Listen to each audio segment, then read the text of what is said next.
James Dean. Let's think that James Dean was the CEO of a startup and a founder. And this article appeared in TechCrunch, a rebel without a cause. Do you think that he would be able to raise money? I don't think so. I'm working for StartupLab. We have 60 companies there in Norway trying to raise money. And the only thing I'm looking at is whether people have a reason for being. Do they really have a cause for what they're doing? Rebel needs a cause. That's the whole idea of being a rebel. You need to get people to move with you.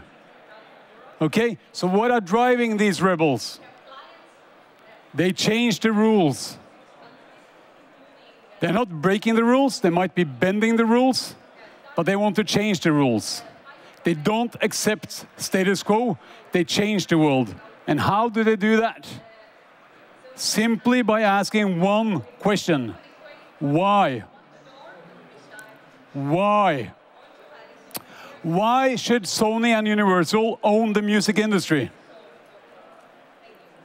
Richard Branson asked that question some years ago, and he started his own business. Richard Branson, many call him a serial entrepreneur. I would call him a serial rebel.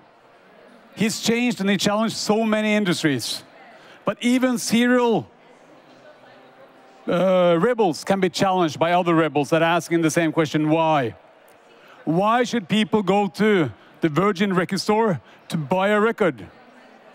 Steve Jobs asked that question, and he made it very simple to actually go there and download music over the internet. He changed the music industry within a few years.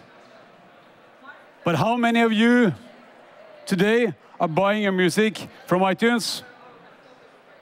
One person, two persons. Okay, so what happened? There was another person who asked the same question, why? Why do people have to own their music? Daniel Ek has changed the music industry one more time. But the question is why? And why is changing so many industries? Why do electric cars have to be small and crappy?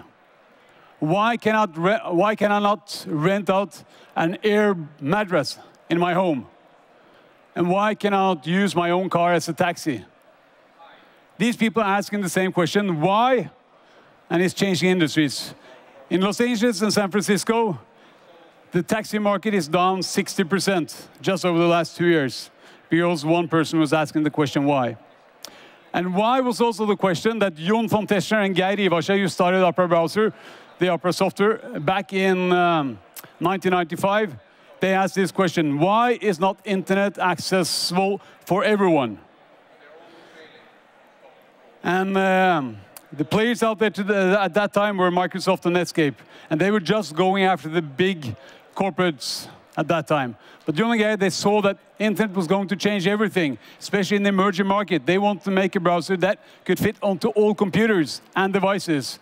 They had the vision, internet for all. It's the same vision that Opera has today. And how did they do it?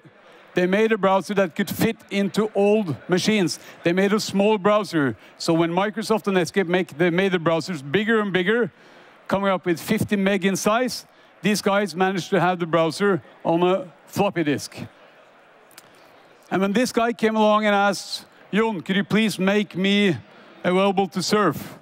Jon came up with the idea, I make shortcuts, keyboard shortcuts, so this guy could surf. And for people with problems seeing, he made it possible to zoom in, zoom out. He really felt that what we were doing was to make internet available for everyone.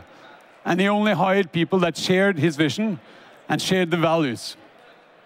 So today, Opera is having 350 million users. It's a lot of people. How many people is Spotify having today using their product? 50 million. So 350 million, it's a lot. The strategy for Opera has been very simple, to change the strategy. Change the tactics over and over again. If you look at the sales number, you see that we didn't have much sales in the beginning. We were this was in the early stage of the browsers and internet. And we were trying to charge $35 at this time. Our competitors were giving it away for free. But even in 1998, we were able to be profitable, making money of the people that were paying $35. Why? because the people loved us for what we were doing. People were paying $35 to us because we did something they shared our values. But then in 2000, something is happening. All these small devices and mobile phones are getting there. And we realized it should really have access to the full internet. But where is Microsoft and Netscape? They're way too big. They're not able to get their browser onto these small devices. But Opera has been making their browser small. They have the zoom functionality so that it can fit onto smaller screens and smaller devices. And suddenly we were the only one able to deliver a full browser on these small devices. We even delivered our browser in 2000 to the first iPad. This is the first iPad, 2000. It weighs like 5 kilos. It's made by Nokia with the operating system of Symbian, Epoch at that time. It never made it to the market. It was way too expensive and way too much. But the only browsers that fit onto these devices were the Opera browser. The problem at that time in 2000 was that the operators did not want full internet. They wanted something they called WAP, a crappy system, a crappy walled garden where they controlled everything you were doing. But the users didn't want it. No one wanted it. So we kept making our browsers. The handset manufacturers kept buying our product. But the only thing that happened was that we came onto the high-priced products that were made by the R&D departments in the big corporations. We didn't sell volumes. So in 2005, we decided we need to change this. So we said we need to build our own user base. We cannot depend on the operators. We cannot depend on the handset manufacturers. We need to attract the users ourselves. So we made the Opera Mini, a small browser that fit onto all devices, all phones. And we started to push it out. And very soon, we attracted 100 million users. This was in 2006, 2007. And in 2007, something else happened. Steve Jobs came up with iPhone. And suddenly, everyone realized that all the users, they want the internet, and everything you do should be focused around the internet. So while all the other players in the industry had been sleeping for some years, listening to the operators, they all wanted the browser. And that's when you see the numbers are starting to get up here. In 2006, we're really doubling the revenues, because everyone came to Opera. We were the only one able to deliver a browser, and they all wanted our browser. Unfortunately, after some time, we realized that Apple did have their own browser. They didn't want our browser.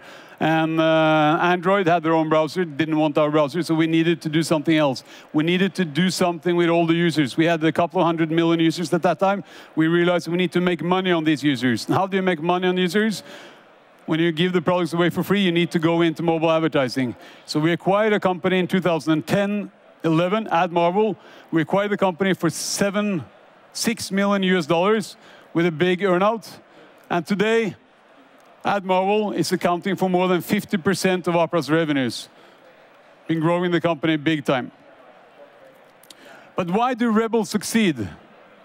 Very simple, because they recruit the right people that shares their value. And the rebels, they recruit globally. Opera was never a Norwegian company. We were international from day one. Every second person we recruited came from other countries than Norway. And we recruited very young. I mean, how young was Steve Jobs and Bill Gates and Sergey Brin when they started the companies? They were young. So why don't trust young people? We trusted young people.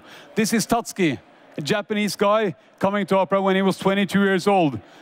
He was there in order to help us to do some community marketing in Japan. He worked for us for 2 years, then we sent him to Japan to build up the Japanese office. After 4 years, Tokyo was our most successful company, part of the company, with 60 people, making a lot of revenues. Then we sent him to the US to build up the US office after we'd failed with 4 senior executives, American executives, that we didn't get to fit into our culture. This is Song Lin. He came from Beijing as a 23-year-old in order to help us to make our browser work with Chinese characters. QA department. After 3 years, we sent him to China. Today, he's heading up the Chinese operation. There are 250 people there doing a great job. This is Divisha from India, coming to help us with marketing. She did a great job. After 1 year, I asked her, "You don't know anyone who's as good as you. We want to hire more people like you." She said, "I happen to have a brother." We hired her brother, And after 1 year, he was doing a great job. And I asked her brother, Sagar, you don't happen to have another person that we can hire who's as good as you? I happen to have another brother. So here they are, 2 brothers and 1 sister that we hired that were doing a great job. Then it's important to take care of the people that you get into the company. You need to move like a family. If you're rebels, you need to feel like a family. You need to have someone to take care of you. We had Anne, great person responsible for taking care of everyone. She was the old person. She was the mom to everyone. We had 1 American family coming to Oslo. They were arriving with 2 kids, Thanksgiving in 2005.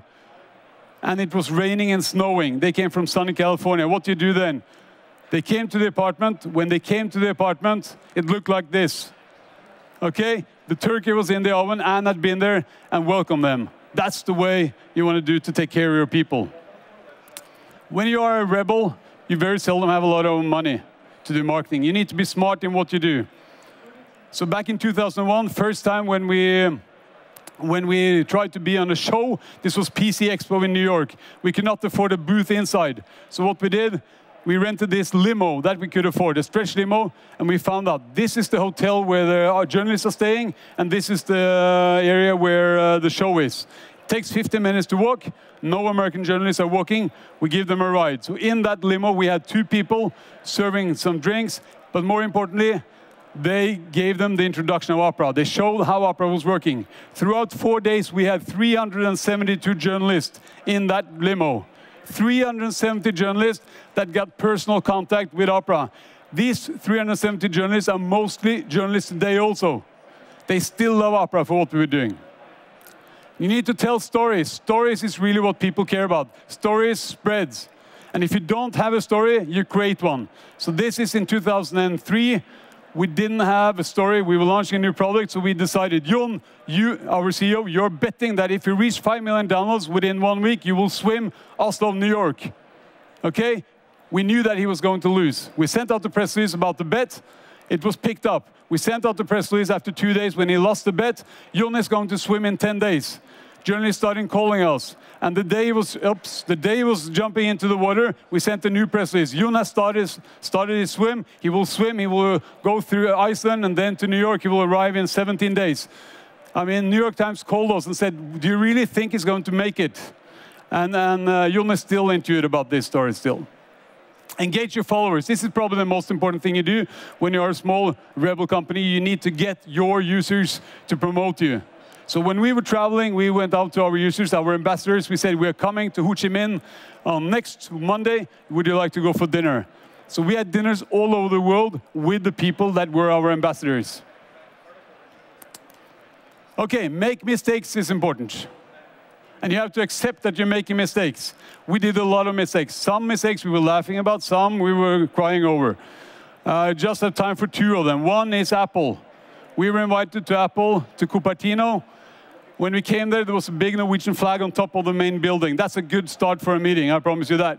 But when we were there were 12 VPs, senior VPs sitting there, and they basically told us, guys, we want you to scrap what you're doing with our operating system today. We want you to focus on our next operating system. This was in 2001. I said, fine, that's a good opportunity. I'll take it back. We discussed it in Oslo, in the management team, and we decided we won't do it. Why? Because we all thought that Apple was going down the drain. Apple had lost market share from 8% to 4%. Really, we didn't see a big opportunity there. And this was the time we were working with big companies like Nokia. So we turned them down. Was that a big mistake? Maybe. But then again, if he had said yes, Opera would not be Opera. Opera would probably have been Apple today. Oops, one back. I just mentioned this one also. Oops. Google. We also had the opportunity in 2007. Google came to us and said, we want your browser to be, you know what, we're doing an exciting project. It's called Android. We're going to make our own operating system. We want your browser to be part of it. So how do we get money? We don't know yet, Google said. Okay, and we went back, we discussed, and we said, you know what? Making an operating system is very difficult. Google is never going to make it, so we turned them down. So these are 2 big mistakes we've been having, but we've been having other successes also. So why do rebels really succeed? I think it's very simple. It's because they ask one simple question. why. And they're able to get people to follow them that share the same vision and values. Thank you.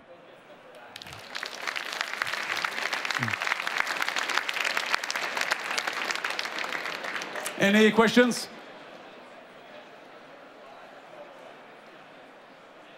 Yep. Thank you. That was pretty awesome. My question to you is, what is your next why? My next why comes with education. I think that where everything is going to change is within education. Nothing has happened within education for 300 years. EdTech is really one of the things that I'm burning for right now. Other questions? There was one here.